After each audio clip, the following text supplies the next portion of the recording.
السلام عليكم ورحمة الله تعالى وبركاته. مرحبا بكم. اليوم جيت نشارك معاكم وصفة تاع كيكة بذوق الفستق. على بركة الله راح نبداو بطريقة التحضير. المقادير عندنا 2 حبات بيض، راح نكسرهم في إناء، وبعدها راح نضيف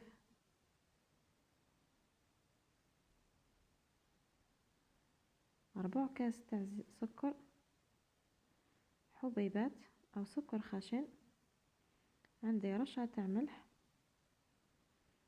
راح نخلطهم ونضربهم بالخلاط الكهربائي، ولا حبيتوا تستعملوا اليدوي تقدروا تستعملوا.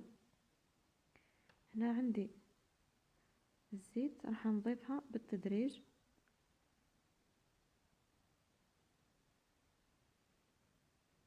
نكمل نخلط. بعدها عندي كاس نقص اصبع حليب. الحليب يكون دافئ او بدرجة حرارة المطبخ، المهم يكونش بارد من الثلاجة. راح نكمل نخلط، وبعدها راح نحبس الخلاط. دوك راح نضيف ذوق الفستق، وراح نضيف النواشف. عندي كاس الاول تاع الفارينة، و2 اكياس تاع خميرة كيميائية او خميرة الحلويات، الوحدة توزن 10 جرام. نكمل نحرك، وبعدها نكمل نضيف نص كاس تاع فارينة، نغربلو ونضيفه بالتدريج. وهنا شعلت الفرن على درجة 180 درجة، ودهنت الصينية تاعي بالزبدة ورشيتها بالفارينة. راح نحط الخليط، وبعدها راح ندخله للفرن.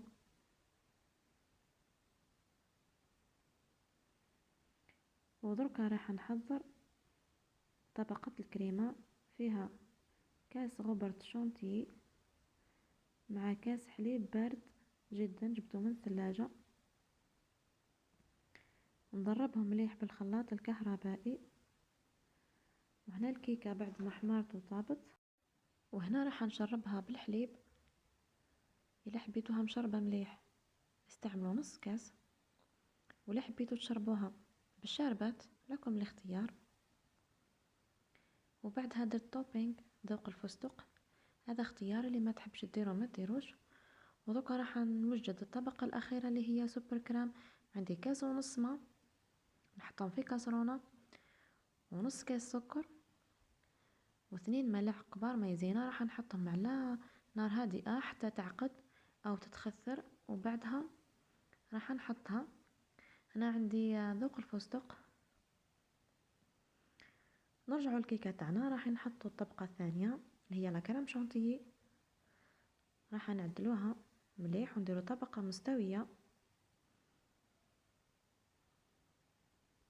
وبعدها نحطوها في المجمد مدة 4 ساعة باه نكملوا الطبقة الأخيرة.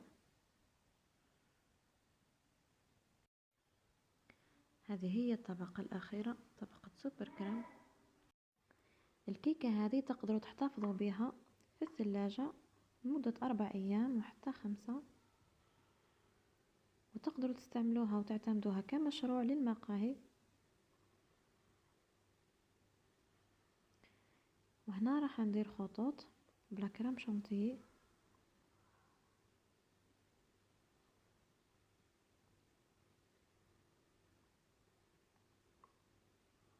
وبعدها راح نفوت عليهم خط بالطريقة هذه يجي شكلهم جميل.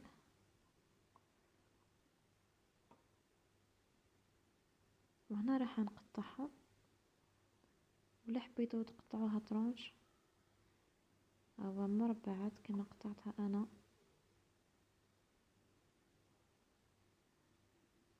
وكانت هذه هي وصفتنا تاع نهار اليوم، ان شاء الله تعجبكم. ونشكركم بزاف على المشاهدة والتعليقات الجميلة وعلى التفاعل.